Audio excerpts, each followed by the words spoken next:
Welcome to Outrage and Optimism. I'm Tom Rivett-Carnac. I'm Christiana Figueres. And I'm Paul Dickinson. Welcome to Season 5. This week, we take a look at the coming year and what it will take to make it a transformative year for climate action. Plus, we have music from Lilo. Thanks for being here.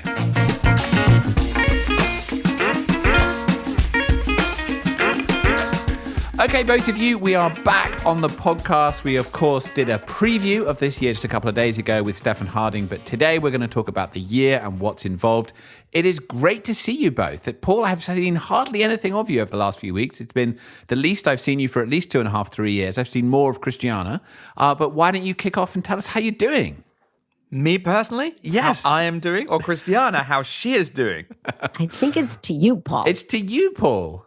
We've both missed you. Well, I'm doing fine. I kind of like the space between December and kind of the end of January. The end of January. The new year. I like that break because email traffic starts to decrease towards the end of December. I have to say that in the organization I work in, primarily CDP, we switch off email completely between the last working day of December and the first working day of January. And I've got to tell you, it's a wonderful, even though we're a global organization, everyone kind of adheres to this.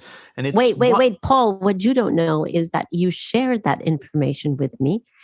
And I very quickly passed it along to Global Optimism. And we do the we're same. Inspired by your very good habit, and we did it too. And everyone was very appreciative. Yes, we were. It's one of these kind of ideas that somebody So we has. should all thank Paul for that. Thank you, Paul. We would recommend anyone listening to this, you've got to do that. I think it was my colleague Francis. Anyway, it doesn't matter who it was. I think it was Francis. But the point of the story is that it starts off as like an idea and it becomes like something that everyone holds so closely. Like, you're never taking that off me. And it's a kind of lesson about how we're in a probably maybe a little bit unhealthy relationship with email to some extent, and giving ourselves time and space to sort of, with love and care, leave each other alone a little bit. It's just probably is a little bit of a learning. So I enjoyed that, and I read all sorts of interesting things. Watched kind of crazy bits of YouTube, which seems to understand in my subconscious mind that I want to watch people being interviewed from the 1950s, which apparently I do. Fascinating. This is how you've been spending the time since you've been seeing us putzing around on YouTube and watching videos from the 1950s. Aldous Huxley saying that we must be very worried about, in 1958, about being persuaded below the levels of choice and reason, which I think is a. And here's I'm going to leave you with one factoid, and then I'd love to hear how you two are doing. But I read the craziest thing I think I've ever heard. There's one line of computer code, I guess, somewhere at Apple that causes that when you type in that little box at the top. If you type in something in the box at the top of your iPhone or in an Apple browser, it goes to a Google search. So that's one little line of computer code. Did you know that it's Forbes recently reported that Google are paying Apple $15 billion a year for that one line of computer code? So I just wanted to share with you some of this sort of amazing strangeness of our that's a sort of a tour through Paul Dickinson's mind throughout the course of January. I hope you'll enjoy that. My great conclusion, I wrote it down quite late last night, and it's fallen behind the radiator. So I have to get a coat hanger. I'll see if I can get it up by the end of the show and tell you what my conclusion is. How are you doing, Tom? Posting an image of scissors, which makes me think he may be cutting some of what you just said, Paul. We're all in Clay's hands. I'm doing great, actually. I just got home. Every year, listeners may know, I go to Costa Rica for a few weeks to see Christiana, and it's an enormous privilege to do that. Listeners to this podcast may know Costa Rica is kind of a nice place. I heard that actually. Kind of a nice place. I've got to translate for Christiana, whose English is perfect, but she's not actually English born and bred. Yeah. Quite a nice place is English for nirvana, heaven, the mountain on the hill. Oh, I see. There's no way for the translation. Carry on. There's no way to get higher than that, really. Quite a nice place, and I had really quite a lovely time. It was wonderful. So we spent time staying with Christiana and seeing the beautiful surroundings of your incredible home, Christiana, on the beach, walking on the beach. We had colleagues down there from Leaders Quest and TED talking about the year ahead and what we're going to do and, the issues that are facing the world. And then we actually went down to the far south, to the Osa Peninsula, which is the kind of very wild part of Costa Rica. And there we were with people like Tom Crowther and our colleague Marina, looking at how some of the gaps in knowledge in old growth tropical dynamics, how old growth tropical forests work, truly old forests, how we still need to research how some of those dynamics work from a scientific perspective so that we can actually restore other ecosystems to their climax state around the world. So we went and visited incredible old growth forests. To their what state? Sorry? Restore them to the what state? To their climax state, so that we can restore degraded land. Like a peak, optimal. Exactly. Ecosystems have this concept of they get to this peak state where old forests and they're highly diverse. And we did all this on horseback. So this is just a small insight into the last experience of my time in Costa Rica. So like the James Bond of ecology. Hours and hours going deep into the rainforest on horseback with my two kids, Zoe and Arthur, 8 and 10 years old. And I swear a peak life experience was coming back from one of these things at night, going along the beach in starlight. And my daughter Zoe, who has done very little riding, came past me at a full gallop, screaming her head off, having a brilliant time on a horse where the saddle was sort of barely tied on and a rein without a bit in the horse's mouth. It was amazing. We had an amazing time. I mean, just a little public health announcement here. Don't try that at home, listeners, but it sounds super cool, Tom, super cool. And very nice to be back. Christiana, how are you? Tom, I thought you were going to talk about the bioluminescence. Yes, that's true. That was also absolutely wonderful. This was near where Christiana lives, and every now and then the tide comes in and this bioluminescence comes in. And I believe it was actually on your beach before we were there, so you saw it in the breaking waves. But we went out on a boat in the middle of the night, again, and all jumped in the water under the starlight. And when you touch the water, it activates, is it an algae, Christiana? It's blooming algae. It's a blooming algae. And then it activates it and it sparks. So as you swim through the water, you just create this trail of light. It's just unbelievable. It's making me think that Costa Rica is like the film Tron, which I think I saw in the 80s or the 90s. It's a sort of science fiction reality, sort of beyond Disney. Nature unifies to create impossibly perfect moments. Is that correct? Well, there you go. Arguably even more so than North London, I would say, Paul. Yeah. Sorry, Christiana. Oh, there you go, says Christiana, in classic English understatement. Thank you.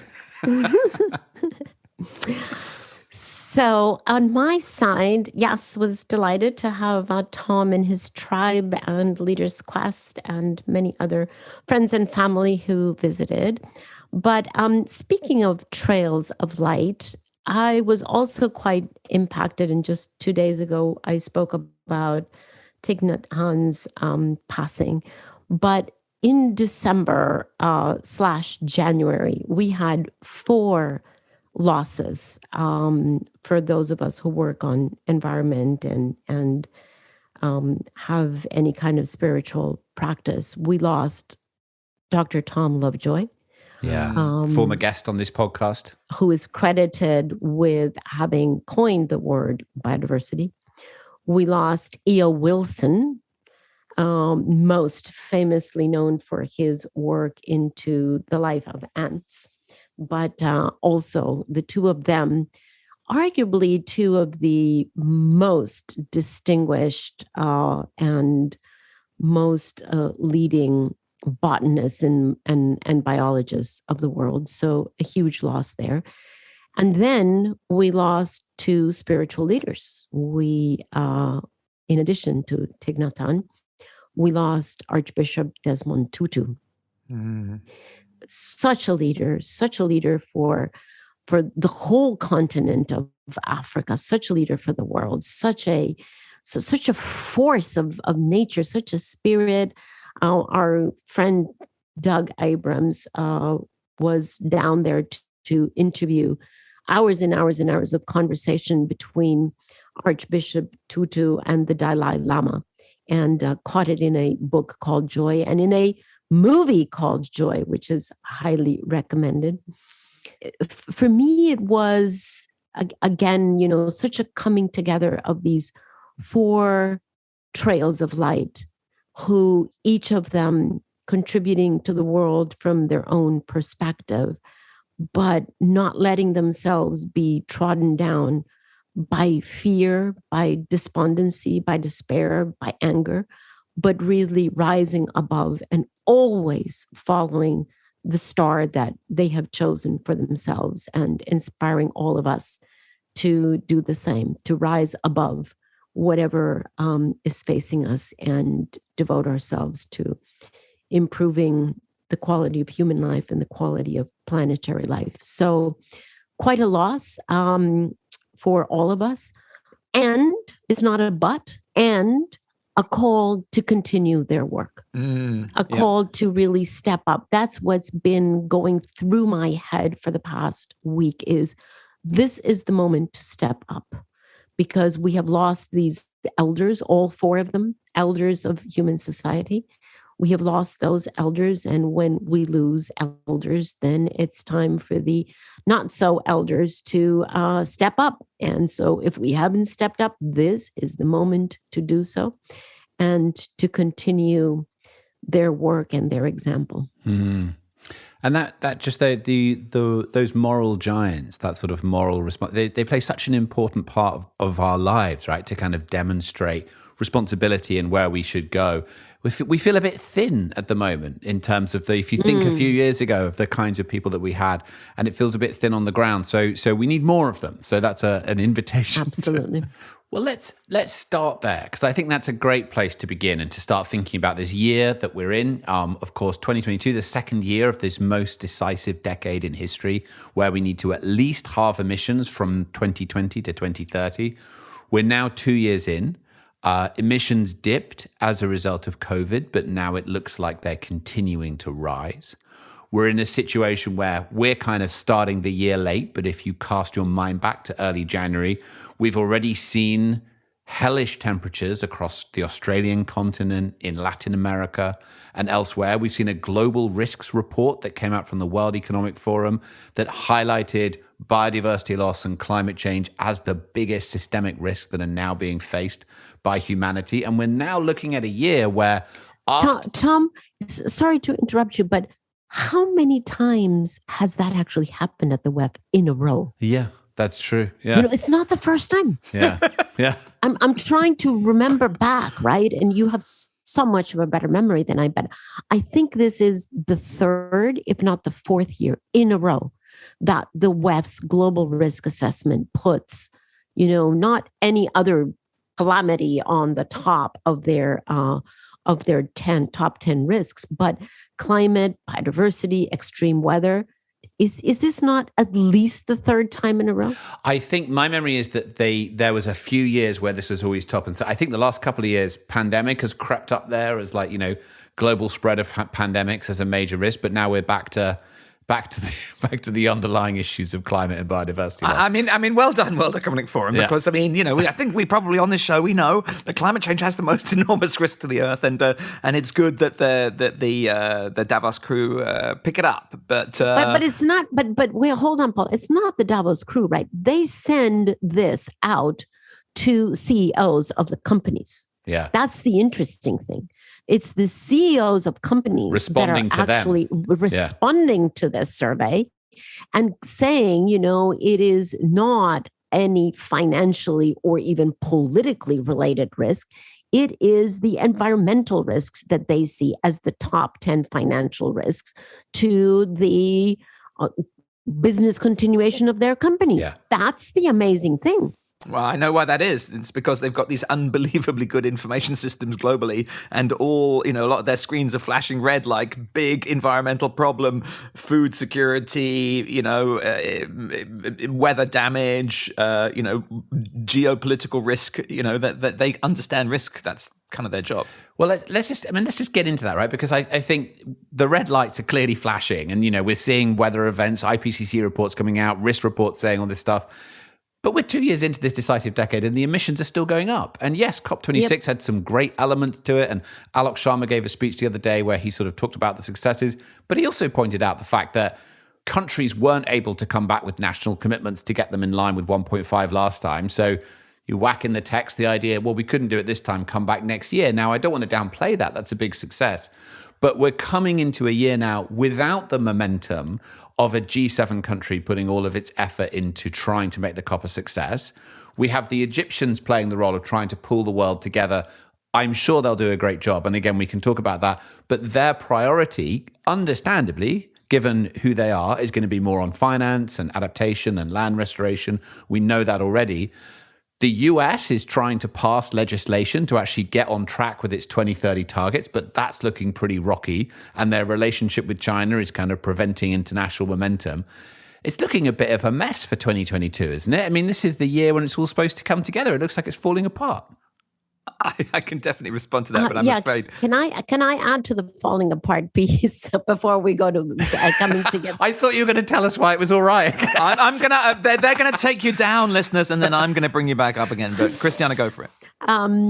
We have, in addition to what Tom has listed, we have the second and third chapter of the IPCC report coming out. None of which is going to be good news.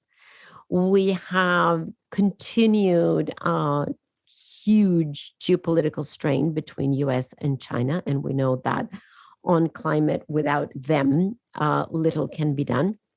So we have a clear lack of at least obvious political leadership there.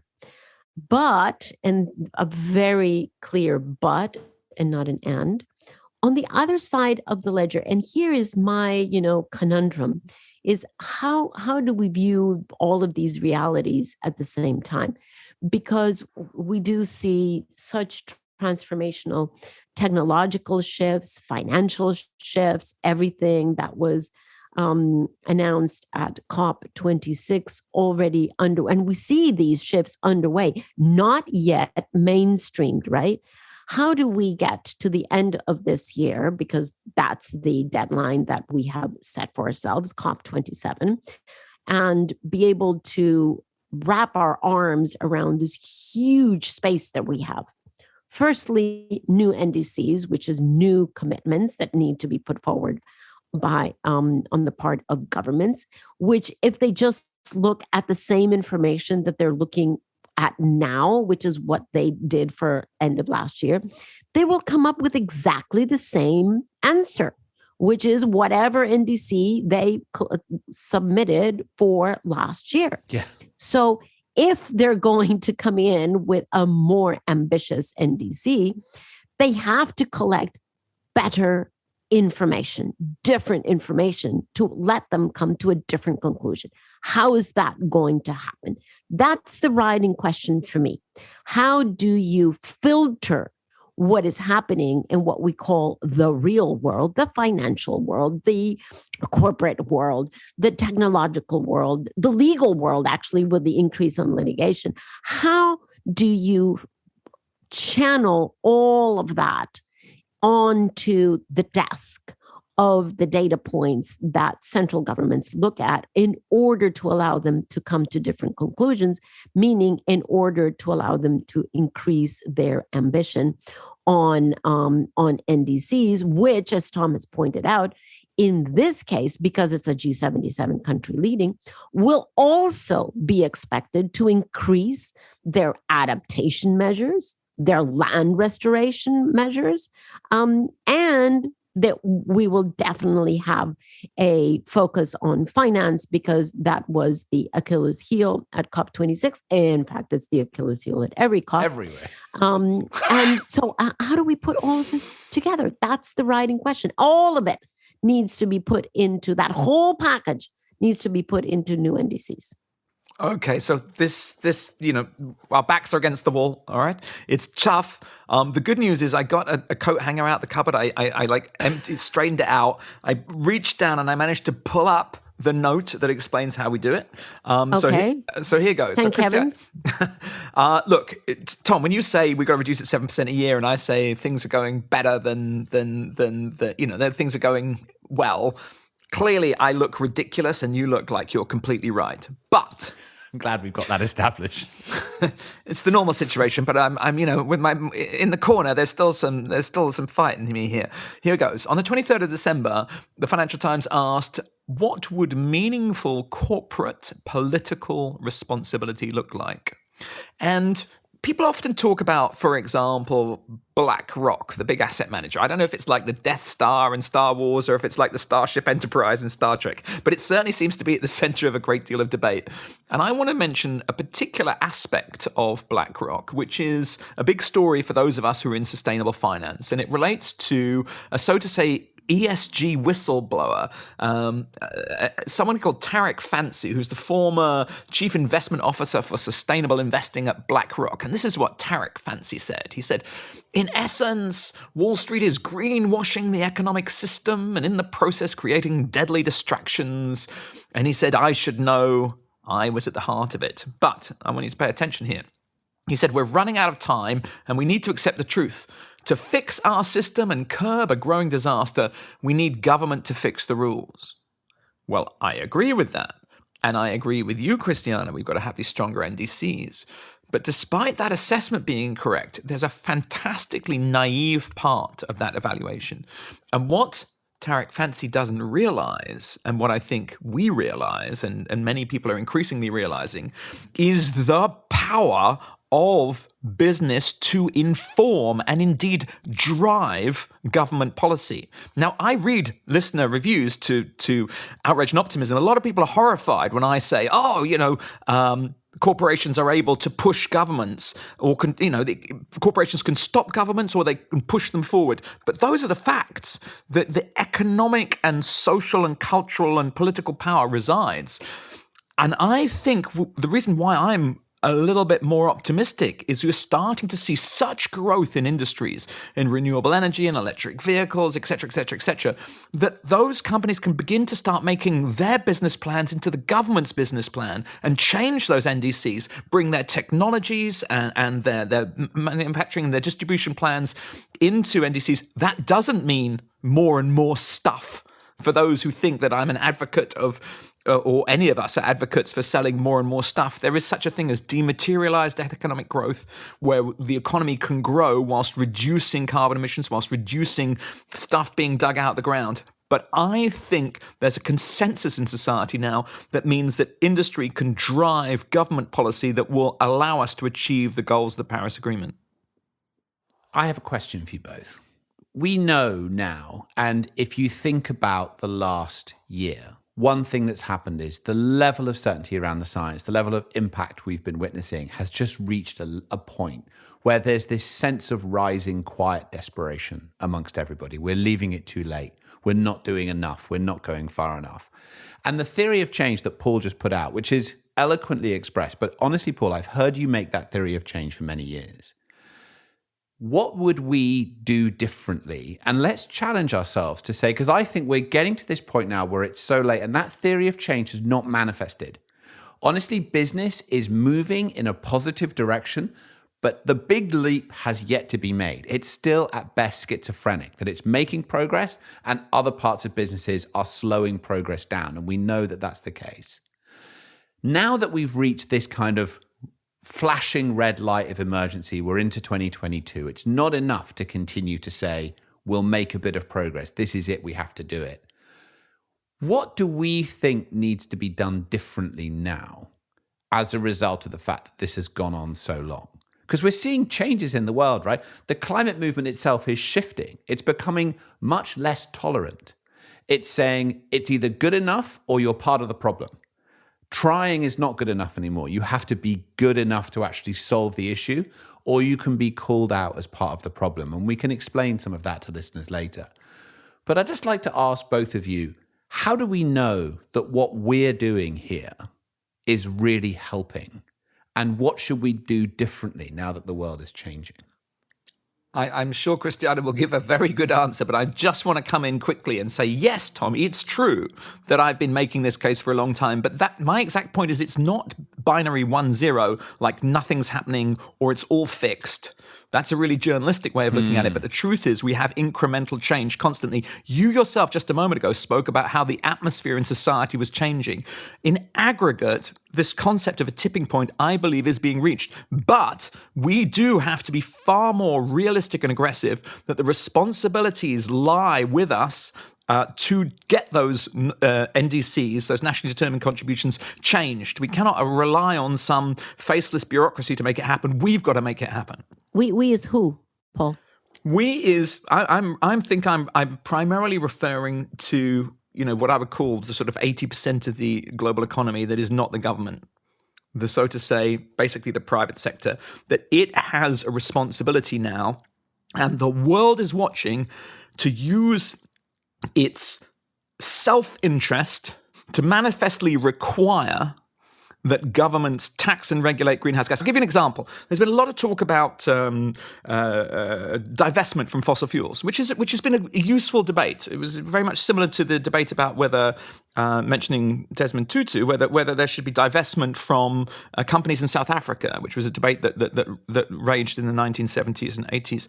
The key point is that actually, if you're taxing and regulating greenhouse gas emissions, everyone is going to divest from fossil fuels, whether they are worried about climate change or not worried about climate change. We're now at the point where the governing instrument is universally recognized as called forth, and there's no other part of the debate.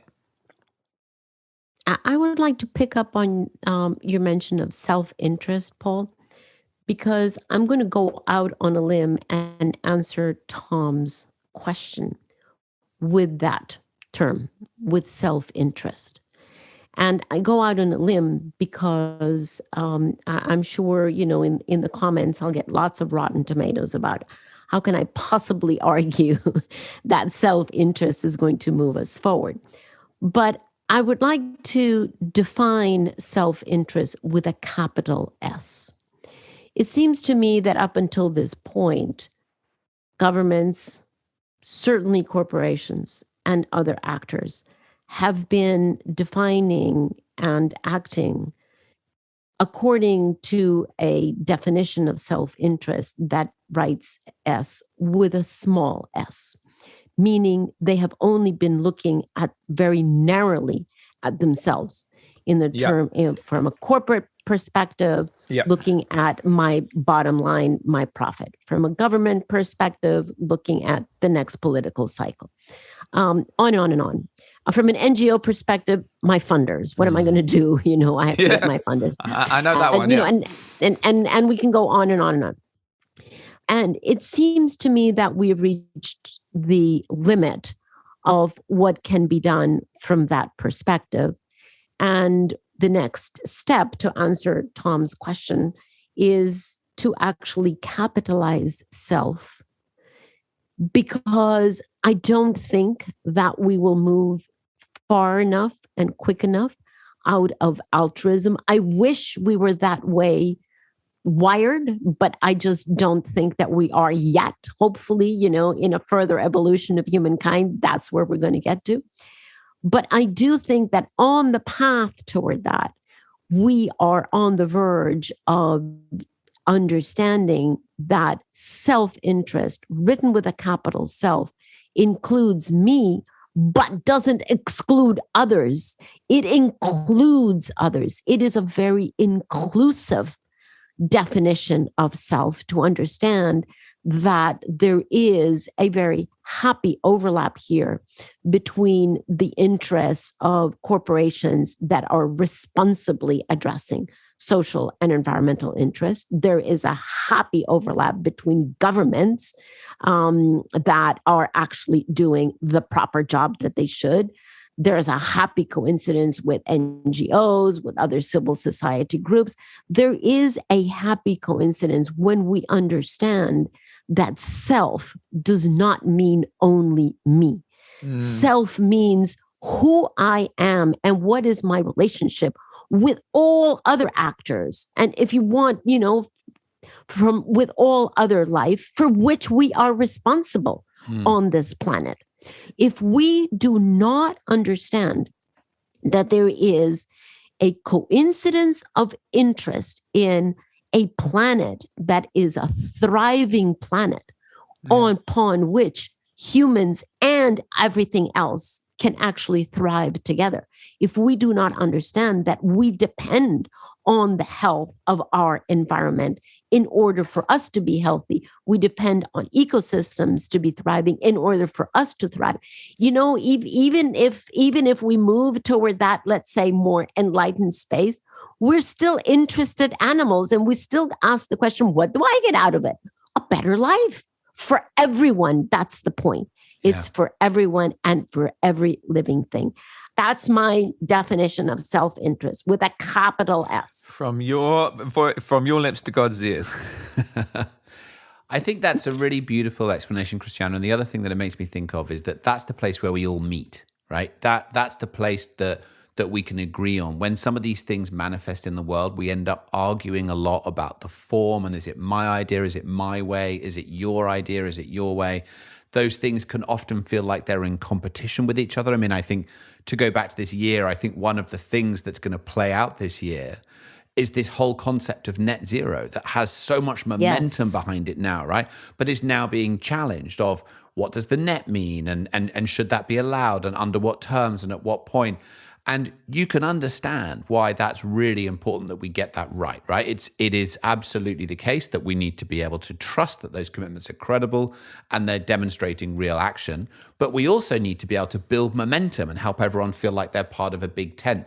And what I hope, based on what you just said, is that we can find a way to have a strategy where we keep getting bigger and we keep incorporating more ways of trying to deliver change. And what I fear is that we're at a point where we tend to divide ourselves and get smaller and say, well, I'm a person who believes in this theory of change, and I'm a person who believes in this theory of change. And people can define themselves in opposition to others who are also trying to change the world, which is kind of insane, right? But so we need to keep lifting up to that higher level.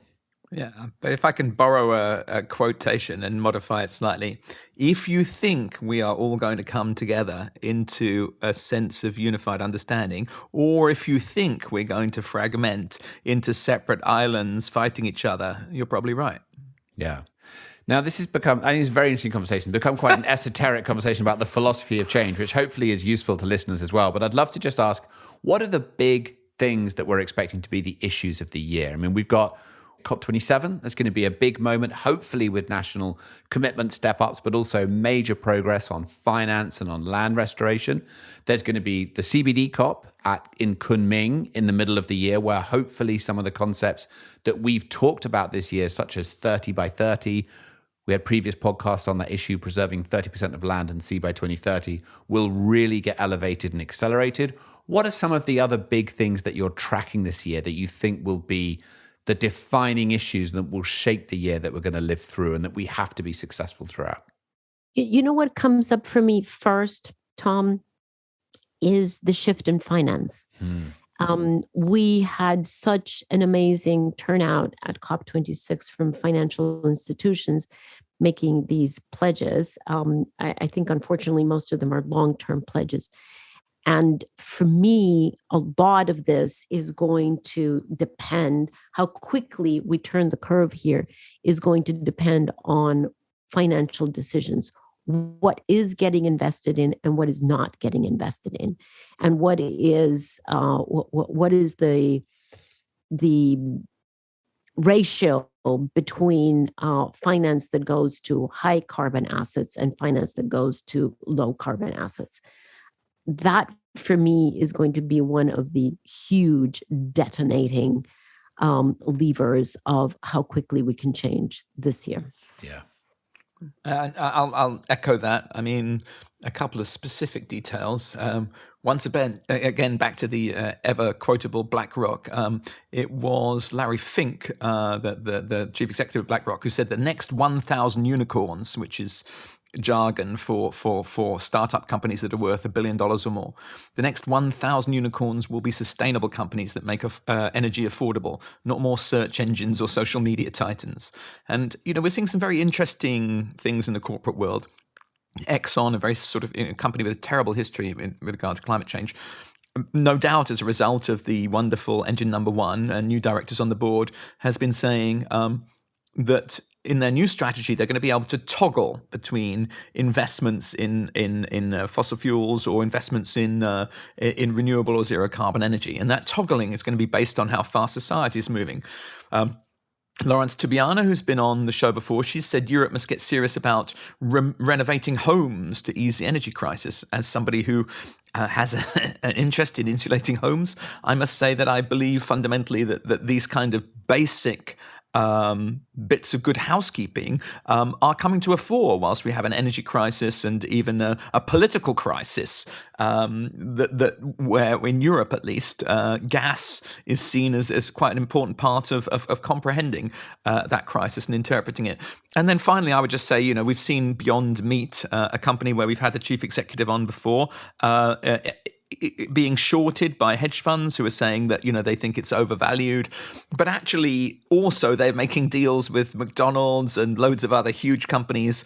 It's a time of extraordinary sort of transition. There are butterflies in the stomach of the global economy. But I think, just to agree with your finance point, this is where it's going to be settled. Cool. So this is, we're back. This is season 5. We're back for an episode, and this is really the beginning of the conversation that we hope to have with you through 2022. It is going to be a really fascinating year. I'm very much taken by both of your suggestions that we are kind of on the cusp of potentially a broader assessment of our moment where we can come together. But honestly, I think this is going to be a make or break and critical year. And I see evidence that the climate movement that we have been part of for so long is actually splintering rather than pulling together, and is turning into being an entity that is less effective as a result of competing conversations where people spend more and more time arguing with each other about how to create the change in the world that we should see rather than working on the change itself. Now, I don't think we should change the podcast to apathy and pessimism. I'm sure there's going to be good stuff that we should focus on this year, but it's going to be a critical year, and it's going to require all of us to be our biggest selves that we can be in order to meet that. Anything that either of you would like to say before we wrap up for this week? Tom, I would like to underline that about 5 times. I really, what I'm most concerned about as we move into this year is what we're calling the circular firing squad among ourselves, which is frankly taking us nowhere and only debilitating our mission, but also confusing, horribly confusing those who we seek to influence. And so, this is not the moment to get into that, but I think we have to pay attention to that as we move into this year. And we tiptoed into a little bit with Jennifer Morgan, who was so brilliant on our podcast. But I think we have to get much more into it this year and see if we can help to bring together opinions and positions that seem to be mutually exclusive, but ultimately are not. I think it would be a very important role for us to play to try to bring together seemingly divergent forces. Great. And if I might just offer a positive thought on that, I believe those people in the circular firing squad at serious risk of shooting each other by accident have good hearts. And with those good hearts they do. dialogue, we can solve this and we can fix this, and there will be a way, Tom. Trust that.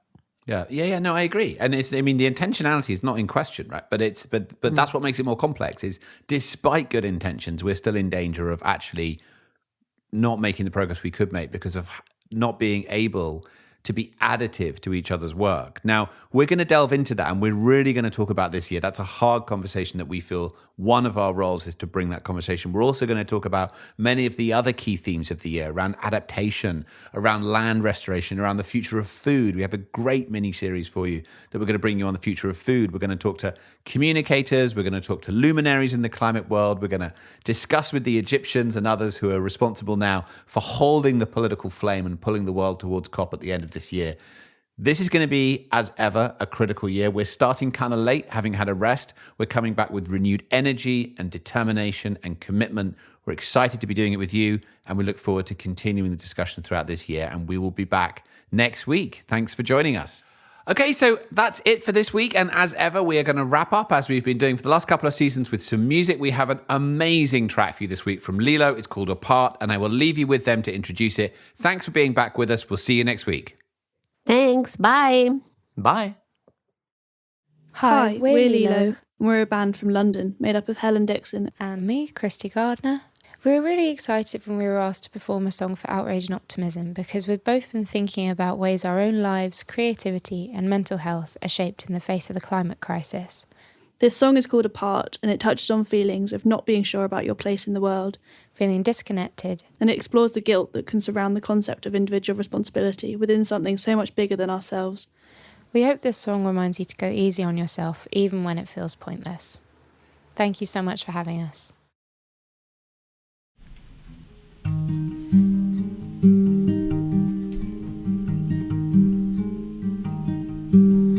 Waiting for the sun to light the world awake.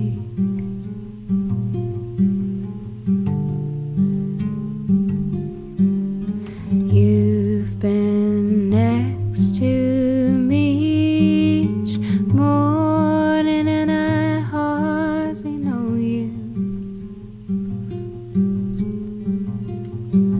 A sympathetic word 40 years too late.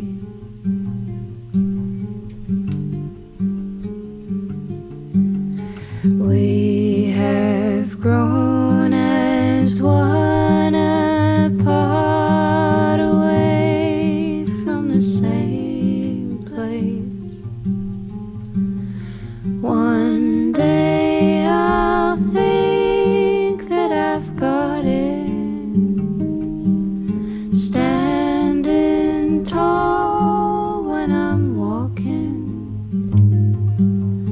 Watch the tide start to break. I feel it come, then wash away.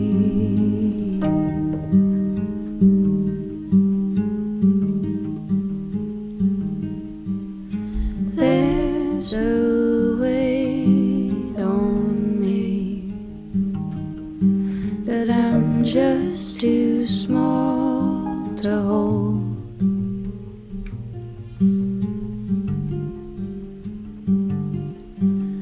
With every breath you change the world. You could try, but you just don't. One day I'll think that I've got it, standing tall when I'm walking.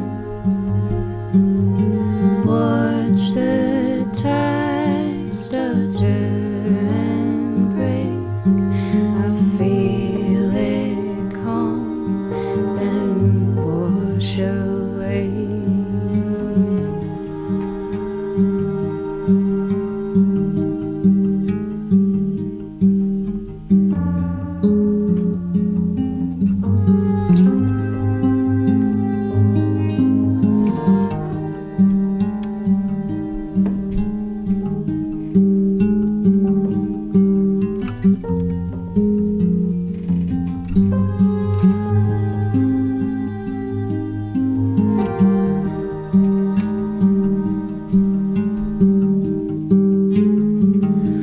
One day I'll think that I've got it,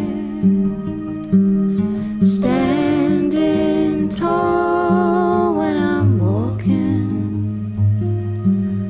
I'd pull you down with the rest of us if I thought it'd get us close enough.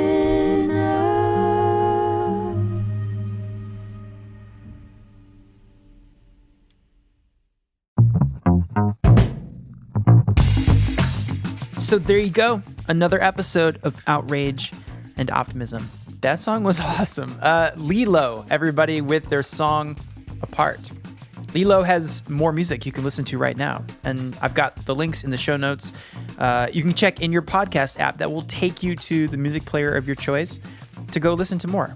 And they have a 12-inch vinyl for sale on Bandcamp. So one of the best ways we can support independent artists is to go buy their music. So go buy it. So I was thinking about how to describe Lilo's music, and there's a snowstorm happening right now here in Detroit. We're supposed to get like a foot of snow or so, maybe 30 to 40 centimeters. Lilo is the perfect, warm tea, soup by the fire music. So I will be spinning them this whole weekend after shoveling my way out of my house. Lilo. Okay. Welcome to season 5. Okay, that was too much energy. Try that again. Take 2. Hey, welcome to season 5. If you're a longtime listener, welcome back. We missed you. And if this is your very first episode with us, hello. You're here right on time for some amazing things to come. Just 2 days ago, we released an episode, the first one of the season, called The Deep Time Walk. And it's a meditation on the life of Gaia by Dr. Stephen Harding. I had the privilege of sound designing the episode. It's a narration with a bunch of sound effects and music, a soundtrack. It was so fun to design and make it an immersive audio experience. And, I recorded hand saws to make the sounds of jellyfish. I twisted some lettuce to make the sounds of trees growing. And I even used this recording I took a few years ago of my son's heartbeat in utero, like the ultrasound, like. So if you go back and listen, see if you can find where that one is. I don't mean to turn this deep time walk into a scavenger hunt, but all this to say, Stefan is just excellent and so engaging in his way of storytelling to show us where we are in the story of everything and how it can inform, how this new perspective can inform our decision-making going forward. He's brilliant. So I think most of our listeners are familiar with James Lovelock and Gaia theory, but hey, if you aren't, whoa. Incredible things in store for you just around the corner. So link to check out that episode in the show notes. It's just one episode back. So episode 136 or season 5, episode 1. Episode 1 has this gravitas to it. If you like this podcast and you want to support us, you can leave a rating and a review on Apple Podcasts. We read every single review. We, write them down on bits of paper, stuff them in a jar, and on a sad day, we slowly pull them out, recite them in the mirror to ourselves. No, we don't actually do that, but we do read every single one. So thank you so much for doing that. And you can find us at Global Optimism on Instagram, Twitter, Facebook, and LinkedIn. We recently asked our listeners, what do you want to hear in season 5? And what do you want to hear more of in season 5? So if you have some thoughts, opinions on that, now is the time to go tell us what you want to hear.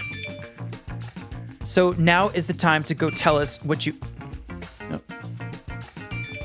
Oh, oops. It's from Paul. Please put this... Oh, he wants me to play it. Okay, here we go. Play it. I think I found something that some of our listeners might like. It's like, if you want to kind of pick me up to link your inner and outer state in a beautiful way, it's a song called Willow. No, it's not. It's a song called Overthinking It by Willow. It's beautiful. If you could just put a link in the show notes, some people might want to hear it. Okay, I'm going to do that and go listen to it myself. What was it? Overthinking It by Willow. Okay, go listen to that. Yeah, so let us know what you want to hear more in season 5 on social media. And thanks for listening. That's it. We'll see you next week.